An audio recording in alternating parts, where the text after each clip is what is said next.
Okay students, वो सभी students जिन्होंने एफसी लिया है, English language communication and writing skill paper select किया है, उनके लिए एक बार फिर एक पेपर लेकर आए हैं ताकि आपका अच्छी तरीके से रिवीजन हो जाए, आपको प्रैक्टिस हो जाए, पता चल जाए कि किस तरह के क्वेश्चंस आ सकते हैं। राइट, तो कोशिश करते हैं कि रिस्क ना लें, जितना ज़्यादा हम फोकस कर सकते हैं, क्योंकि काफ़ी कम टाइम आपके पास है। I think hardly you have 2 days, तो 2 days में आप पूरे कॉन्फिडेंट रहिए, आपका बहुत अच्छे तरीके से हो जाएगा, क्योंकि आपको बताते हैं ये काफ़ी इजी पेपर है। इजी इसलिए है क्योंकि ये इसमें काफ़ी अच्छी स्कोरिंग होती है। राइट, अब यहाँ पर देखिए, आपको लास्ट वीडियो में भी बताया था, आपका लास्ट ईयर का पेपर लिया था, तो ये कुछ और पेपर ले लेते हैं, क्वेश्चन पेपर आपके देख लेते हैं कि इसमें किस तरह के क्वेश्चंस आए हैं। क्योंकि जनरली हमने भी देखा है कि कहीं ना कहीं ऐसे या फिर कुछ सेंटेंसेस रिपीट होते हैं, इसमें रिपीटिशन होता है। इसमें आपको अगर याद होगा कि कुछ टाइम पहले डिमोनेटाइजेशन आया था। राइट, जैसे कि आपको लास्ट वीडियो में बताया था कि कोविड आया था, तो उस पर बेस्ड कुछ क्वेश्चंस आए थे, ऐसे आए थे, या फिर आपका जैसे कि देखिए, आप यहाँ पर देख सकते हैं कि किस तरह का ऐसे पूछा गया है आपसे, डिमोनेटाइजेशन। तो ये वो कुछ ऐसेज हैं कि क्यों पूछे जाते हैं, क्या इनका पर्पज़ होता है। तो ये आपको, आप अगर चाहें तो लास्ट वीडियो की हेल्प ले सकते हैं, फर्स्ट एंड सेकंड। ओके, क्योंकि ये काफ़ी इंपॉर्टेंट है फर्स्ट एंड सेकंड। तो इसमें आपको बता दें, ये आपका 100 मार्क्स का है। अब इसमें क्या पर्पज़ होता है, क्यों पूछा जाता है आपसे ऐसे, और किस तरह के टॉपिक्स इसमें आते हैं। स्टूडेंट्स इसमें कंफ्यूज्ड हो जाते हैं कि ये भी ऐसे है और यहाँ सेकंड वन ये भी ऐसे है, सिर्फ मार्क्स का डिफरेंस है, या ये लॉन्ग ऐसे है, ये शॉर्ट ऐसे है, तो ये इनमें क्या डिफरेंस है। आई मीन एक एग्जामिनर का क्या टारगेट होता है इस तरह के ऐसे रखने का। तो आप यहाँ पर टॉपिक देख सकते हैं, my hobby, right to education, cashless. देखिए, आप यहाँ पर देखिए, बिल्कुल करंट लिया गया था उस टाइम, क्योंकि डिमोनेटाइजेशन आया। तो यहाँ पर देखिए, इन्होंने कौन सा ऐसे स्टूडेंट्स को दिया है, cashless society, right, food safety management, right to education. एक ये इस तरह का एक ऐसे ये रख देते हैं उन स्टूडेंट्स के लिए भी, कि सपोज कीजिए कि ताकि वो फेल ना हो, एटलीस्ट कुछ वो लिख सके। तो सिंपल उन्होंने एक ऐसे रख दिया, माई हॉबी, ताकि बच्चा अगर नहीं लिख पा रहा है तो यहाँ पर ये है कि वो इसको चूज कर सकता है। गुड, अब यहाँ पर आपको बता दें कि जो ये आपका फर्स्ट क्वेश्चन आता है एसे बेस्ड, इसमें किस तरह के टॉपिक्स आते हैं जो आपके करंट टॉपिक होते हैं, आपके जो करंट सब्जेक्ट होता है। और ये करंट सब्जेक्ट किससे रिलेटेड होता है, सोशल प्रॉब्लम्स हो सकती है, पॉलिटिकल प्रॉब्लम्स, सोशल रिफॉर्म्स, या आप कह सकते हैं कि जो भी कोई प्रॉब्लम या रिफॉर्म आपकी सोसाइटी से रिलेटेड हो, तो इस तरह के क्वेश्चंस यहाँ पर आते हैं। आप देख सकते हैं लास्ट पेपर में भी आपने देखा होगा किस तरह की पूछी गई हो, और यहाँ भी आपके सामने एक एग्जाम्पल है। गॉट, तो यहाँ पर आपने करंट जो भी सब्जेक्ट आपका है उससे रिलेटेड आपने अपने ऐसे तैयार कर लेने हैं। और यहाँ पर ये टीचर के लिए जरा सा हार्ड हो जाता है बच्चे को बताना कि आप ये वाला ऐसे कर लीजिए, क्योंकि इसमें हम भी रिस्क नहीं लेना चाहते कि हम स्टूडेंट्स को मिसगाइड करें कि आप ये कर लेना। कितनी बार ऐसा होता है कि हम सोचते हैं कि शायद ये वाला आ जाए, बताते हैं, लेकिन स्टूडेंट्स इस पर फोकस कर लेते हैं और उनका नुकसान हो जाता है। मुझे पता है कि किस तरह के क्वेश्चंस इस बार आ सकते हैं, क्या मुझे पॉसिबिलिटी लग रही है। इन स्पाइट ऑफ दैट, फिर भी पर्सनली हम चाहेंगे कि हम बच्चों को लास्ट मोमेंट पर, अगर थोड़ा पहले टाइम होता हम आपको हिंट दे देते, लेकिन अब क्योंकि आपके पास काफ़ी कम टाइम है, हार्डली यू हैव 2 days, तो हम लास्ट मोमेंट पर आपको कंफ्यूज नहीं करना चाहते। आपने जो अब तक मेहनत की है, हम नहीं चाहते कि उसमें आपका जरा सा भी कॉन्फिडेंस डाउन हो। Right, what ever you have done, तो आपने अब तक जितनी भी प्रिपरेशन की है, इट डजेंट मैटर कितनी की है, तो आप उसमें बिल्कुल भी वरीड नहीं होना, परेशान नहीं होना। ये जो आपको लास्ट मोमेंट पर बताई जा रही हैं कि ये क्यों बता रही हैं, सिर्फ आपको एक पैटर्न बताने के लिए, टिप्स देने के लिए, कि आपकी इससे आपने जो भी प्रिपरेशन अब तक की है वो आपकी इफेक्ट नहीं होगी, ताकि आपको पता चल जाए कि किस तरह का क्वेश्चन पेपर आता है और सबसे पहले आपको क्या करना चाहिए, राइट। तो ये इसलिए ये वीडियोस बनाई जा रही हैं, तो ताकि आपकी प्रिपरेशन ज़रा सा भी अफेक्ट ना हो, उसके लिए जो हमारा एक अलग से क्वेश्चन पेपर है हम उसे नहीं बता रहे हैं कि मोस्ट इम्पोर्टेंट क्वेश्चंस कौन से आ सकते हैं, ताकि आपकी प्रिपरेशन पर जरा सा भी इफेक्ट ना पड़े। Okay, so be confident, right. तो हमने यहाँ पर आपको क्या बताया कि ये जो आपका फर्स्ट क्वेश्चन है ये आपके करंट टॉपिक होंगे, जो आपका करंट सब्जेक्ट होगा, सोशल प्रॉब्लम या पॉलिटिकल प्रॉब्लम या सोशल रिफॉर्म भी इसमें आ सकता है। अब चलते हैं सेकंड पर। सेकंड देखिए, इसमें आपका शॉर्ट एसे, ये 2 आएंगे आपके, राइट। अब इसमें किस तरह की उनका क्या टारगेट होता है, वो क्यों पूछते हैं, वो इस तरह की ग्रेट पर्सनैलिटी पर क्वेश्चंस आपको देते हैं कि आप इन पर एक ऐसे लिखिए ताकि आप उनकी लाइफ से कुछ सीख सकें, कोई लेसन आप ले सकें, राइट। कोई उनकी लाइफ आपको क्या मैसेज कन्वे कर रही है या आप उनसे क्या सीख रही हैं। एक टारगेट होता है कि एटलीस्ट उसके थ्रू स्टूडेंट कुछ सीखे। और ये वो लोग हैं जो काफ़ी कह सकते हैं कि एक तरीके से हमारी इंस्पिरेशन होती हैं। कहीं ना कहीं हमें लगता है, एग्जामिनर को लगता है, जो भी हमारा सिलेबस प्रिस्क्राइब किया गया है, लगता है कि स्टूडेंट उनकी लाइफ से काफ़ी कुछ मैसेज या मोटिवेशन ले सकता है, इंस्पिरेशन ले सकता है।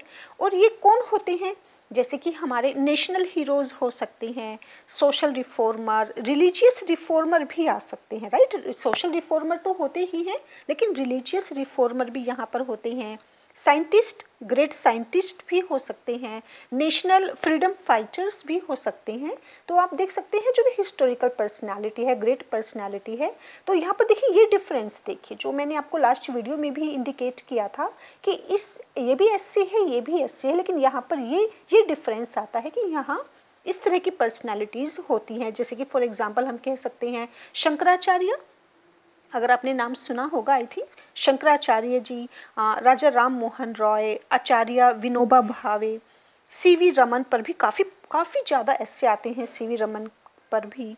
और आपके होमी भाभा, मदन मोहन मालवीय, लाला लाजपत राय, और एक और हैं आपके बाल गंगाधर तिलक।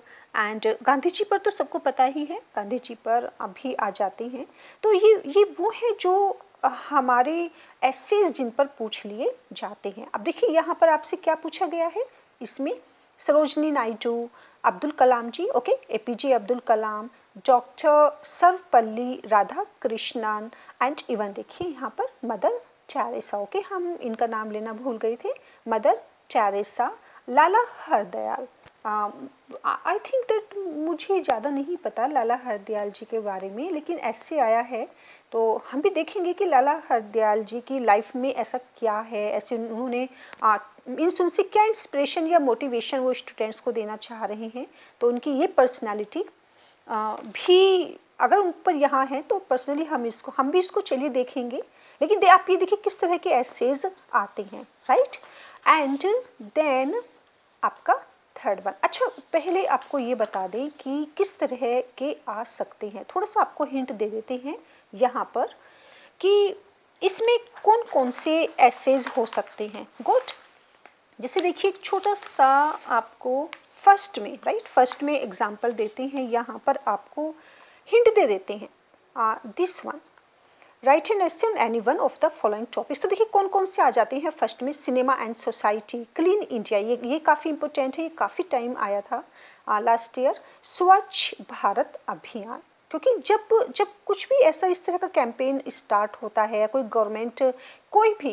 गवर्नमेंट हमारा ऐसा कैंपेन होता है, तो वो स्टूडेंट्स को उससे अवेयर किया जाता है या ये जानने की कोशिश की जाती है कि स्टूडेंट्स इस स्कीम के बारे में जानते भी हैं या नहीं, इस कैंपेन से वो अवेयर हैं भी या नहीं, या वो कितना जानते हैं। तो कहीं ना कहीं उसमें उनकी एक तरीके से कंसेंट या वो कितना सेटिस्फाइड हैं, डिससेटिस्फाइड हैं, क्या उनके ओपिनियन है, व्यूज़ हैं।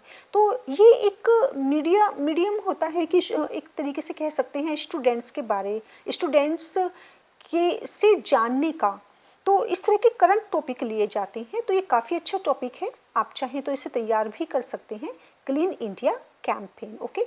करप्शन इन इंडिया, ये उस टाइम काफ़ी ज़्यादा आया था जब आपको याद है दिल्ली में आई फॉरगॉट कि अन्ना अन्ना जी जब कर अनशन कर रहे थे तो उस टाइम करप्शन बहुत ज़्यादा प्रिवलेंट था, राइट।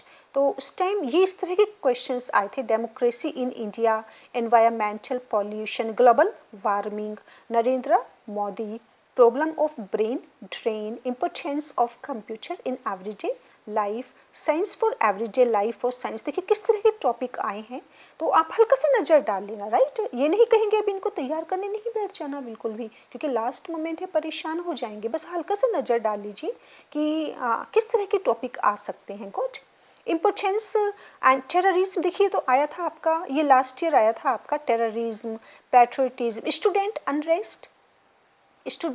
अनरेस्ट, विलेज पंचायत, बल्कि हम तो कहेंगे कि एक ऐसे उनको जरूर देना चाहिए डिप्रेशन पर, क्योंकि ये स्टूडेंट्स में बहुत ज़्यादा चल रहा है, एक टेंडेंसी जो आई है कि काफ़ी स्टूडेंट्स यंगस्टर बहुत ज़्यादा डिप्रेस्ड हो रहे हैं, तो एक इस तरह का करंट उनको टॉपिक रखना चाहिए डिप्रेशन के ऊपर। Village panchayat, modern advertisements, right. तो इस तरह के आपके करंट टॉपिक होते हैं। उसके बाद देखिए आपका ये शॉर्ट एसे है आपका सरोजनी नायडू, तो इसमें किस तरह की ग्रेट पर्सनालिटी किस तरह की आ सकती हैं, इसका एक आपको क्लू दे देते हैं कि वो किस तरह की पर्सनालिटी आपसे पूछ सकते हैं। फॉर एग्जाम्पल आप ये देखिए आपके शॉर्ट एसे, राइट। देखिए बायोग्राफिकल, आप इन्हें बायोग्राफिकल भी कह सकते हैं। तो ये जो शॉर्ट एसे आते हैं, जैसे कि देखिए आपने देखा था नरेंद्र मोदी के बारे में भी पूछा गया था, Atal Bihari Vajpayee, right. Just have a look, Atal Bihari Vajpayee, Bal Gangadhar Tilak, CV Raman, Swami Dayanand Saraswati, ये भी आए हैं। देखिए आपके Jagdish Chandra Bose, Homi Jahangir, okay, that is Homi Bhabha भी कहा जाता है इनको, होमी जहांगीर भाभा, अब्दुल कलाम जी, लाला लाजपत राय। देखिए सब ग्रेट पर्सनालिटी हैं, ये ऐसी पर्सनैलिटी हैं जिन्होंने हम पर एक इंडेलिबल इम्प्रेशन डाला है, जो अनफॉरगेटेबल है, इन्हें हम कभी भुला नहीं सकते। Madan Mohan Malviya and it is Medha Patkar, Mahatma Gandhi, Maulana Abdul Kalam Azad, Mother Teresa, Raja Ram Mohan Roy, Lal Bahadur Shastri and Indira Gandhi too, Jawaharlal Nehru, Sardar Bhagat Singh, Sarojini Naidu पर भी देखिए आया है आपका नेताजी सुभाष चंद्र बोस, राइट। जहाँ तक मुझे लग रहा है इन पर पॉसिबिलिटी कम है, right. You may know the reason, इन पर नहीं, इस तरह से नहीं आएंगे, लेकिन आप फिर भी देख सकते हैं कि किस तरह से आते हैं। इसमें हम ज़्यादा कुछ कहना नहीं चाहेंगे, आपको हिंट भी दे सकते हैं, लेकिन ना दे तो अच्छा है लास्ट मोमेंट पर। तो आप इस तरह से देख सकते हैं। गुड, हल्का सा देख लेना। ये थे आपके शॉर्ट एसे। थर्ड वन आपका फिर आता है इसमें लेटर। गुड, अब देखिए लास्ट टाइम इन्होंने लेटर लिया है आपका फ्रेंड से ही रिलेटेड होता है वैसे ये लेटर जब भी आता है, बहुत ही सिंपल, काफ़ी सिंपल पेपर है। Write a letter to a, थोड़ा सा बस टाइम ज़्यादा ले लेता है कभी स्टूडेंट्स को ऐसा लगता है, अदरवाइज नंबर अच्छे आते हैं। Write a letter to a friend describing hostel life, write a letter to your father telling him what you propose to do after graduation, okay. कोई भी लेटर आपसे आ जाएगा, एप्लीकेशन आ जाती हैं। अब देखिए यहाँ पर लेटर इन्होंने, लेटर है एक्चुअली, लेकिन यहाँ पर ये गलत है, एप्लीकेशन, क्योंकि यहाँ एक लेटर आता है, आपकी एक एप्लीकेशन आती है। Write an application to the principal of your college suggesting some improvements in the college library, और यहाँ पर लेटर है एक मैनेजर को, commercial firm for the post of a clerical assistant, right.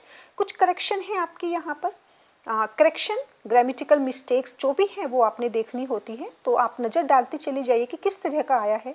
कितनी बार ऐसा हो जाता है कि ये वाले जो सेंटेंसेस ये रिपीट हो जाते हैं, तो इसलिए हम चाहेंगे कि आप जितना ज़्यादा इनकी प्रैक्टिस कर ले उतना अच्छा है। तो ये काफ़ी इनका रिपीटेशन हो जाता है, या फिर सपोज कीजिए कि कहीं ना कहीं सिमिलर होते हैं, तो इस पर आप नज़र ज़रूर डाल लेना, देख लेना कि कहाँ पर क्या इसमें मिस्टेक है, किस तरह से हम इसको करेक्ट कर सकते हैं। गॉट, कितने करने हैं वो सब आपको आइडिया है, तो उसमें आपका टाइम नहीं वेस्ट करेंगे, बस एक नज़र आप पेपर पर डालते चले जाइए कि किस तरह से आपका पेपर आता है। देन यहाँ पर इम्प्रूवमेंट, ये भी देखिए आप, राइट, क्या आप इसमें इम्प्रूव कर सकते हैं। ये आपका, देन दिस वन गॉट। तो इनकी आप जितना ज़्यादा प्रैक्टिस कर ले उतना ही अच्छा है। लेकिन सबसे इम्पोर्टेंट, जो मोस्ट इम्पोर्टेंट है आपके इस पेपर में, that is essay, short essay, letter, application and passage. ये काफ़ी इम्पोर्टेंट है। आप ये भी देखिए, हम कहेंगे डोंट वेस्ट योर टाइम, इसमें आप प्रिपरेशन नहीं कर सकते, क्योंकि इसमें आप, आज तक भी ऐसा नहीं हुआ कि कोई भी पैसेज या पैराग्राफ रिपीट हुआ हो ही नहीं सकता। ये तो वो अनसीन पैसेज जैसे आपका होता था 12th क्लास में, 10th क्लास में, वो इस तरीके से होता है कि पता नहीं वो कौन सा पैसेज रखते, बस इसमें जो आपने देखिए प्रैक्टिस करनी है। ओके, ये कहीं भी आपको इस तरह से कुछ भी वो रख सकते हैं, ये देखिए। और इसमें आपने जो प्रैक्टिस करनी है वो किसकी करनी है, इन क्वेश्चंस। देखिए आप कितना लेंथी है, how can it be possible for a student to go through this. Okay, it is time consuming. अब यहाँ पर आपने जो फोकस करना है, टाइटल, राइट, एंड देन देखिए आप जो भी है आपका एब्रीविएशन आते हैं, टाइटल हो गया, और समरी। समरी में आप 3-4 लाइन्स, 5-6, जो भी आपका, जितना भी आपके पास टाइम है आप कीजिए। बस इतना ध्यान रखना, एक भी क्वेश्चन प्लीज़ मिस मत करना, छोड़कर मत आना। चाहे 2-3 लाइन्स लिख देना, जितना भी आपसे आता है, टाइटल जितना भी है, लेकिन क्योंकि स्टूडेंट टाइटल तक छोड़ देते हैं, राइट। तो आपसे जो भी बन रहा है, जितना भी आ रहा है, लेकिन प्लीज़ कोशिश करना सारे क्वेश्चंस कर कर आना, सारे क्वेश्चंस, और अभी से टाइम मैनेजमेंट कर लेना, because this paper is going to give you 100 marks, ये ध्यान रखना, राइट। और काफ़ी अच्छा पेपर है, स्कोरिंग पेपर है। तो इस तरीके से आपके क्वेश्चंस आ सकते हैं। ये आपका, देन इसमें अगर हम आपको करेक्शन, आपको फिर बाद में बताते हैं कि किस तरह का आपका करेक्शन आ सकता है। बस इसमें ग्रामर में आप, ग्रामर में है क्या, सिर्फ 12 टेंसेज ही तो हैं। 12 टेंसेज हैं आपके एक्टिव, आपके active passive voice, I mean आपकी वॉइसेस हैं। तो अगर आप एक बार उन पर थोड़ा फोकस कर लेंगे ना, तो आपका जो करेक्शन और इम्प्रूवमेंट का है 5th एंड 6th, वो आपका अच्छे तरीके से हो जाएगा। अब देखिए आपको करेक्शन में यहाँ पर, ये देखिए आप, ये करेक्शन है आपका सेंटेंसेस का, राइट। तो इन्हें बहुत अच्छे तरीके से आपको तैयार करने हैं, और ये वाला क्वेश्चन तो काफ़ी रिपीट होता है। अब यहाँ पर एक बार इनकी प्रैक्टिस करनी है। अगर आपके पास टाइम है, आपको लग रहा है कि हम सारी प्रिपरेशन हमारी कंप्लीट है, तो बस आप इनकी अगर प्रैक्टिस कर लेंगे, हल्का सा नज़र डाल लेंगे, तो आपको हो सकता है कि सेम ऐसे ही क्वेश्चंस मिल जाएं या इसके नियर ही मिल जाएं, तो आपका काम हो जाएगा। देखिए आप कि कहाँ क्या correction. Okay, I who are your friend. Okay, देखिए आप एक नज़र में ही आप पता लगा लेंगे कि कहाँ क्या गलती है, राइट। आपको पता चल जाएगा कहाँ क्या गलती है, दैट इज़ हर। ओके, ये दिस वन। अब ये किस तरीके से बनेगा, पूरा सेंटेंस आपको लिखना पड़ेगा, कैसे बोला जाता है इसको भी आपको पता चल जाएगा, प्लूरल, सिंगुलर, कहाँ क्या गलती है, that is here, right, has, ah, in this way. बस ये आपको अपने करेक्शन में ये प्रैक्टिस करनी है। Got it. तो ये आपका पूरा पेपर था। आप जितनी इसकी प्रैक्टिस कर सकते हैं कर लीजिए। मोस्ट इम्पोर्टेंट, अब नहीं लास्ट टाइम पर नहीं बताना, ठीक है। ओके।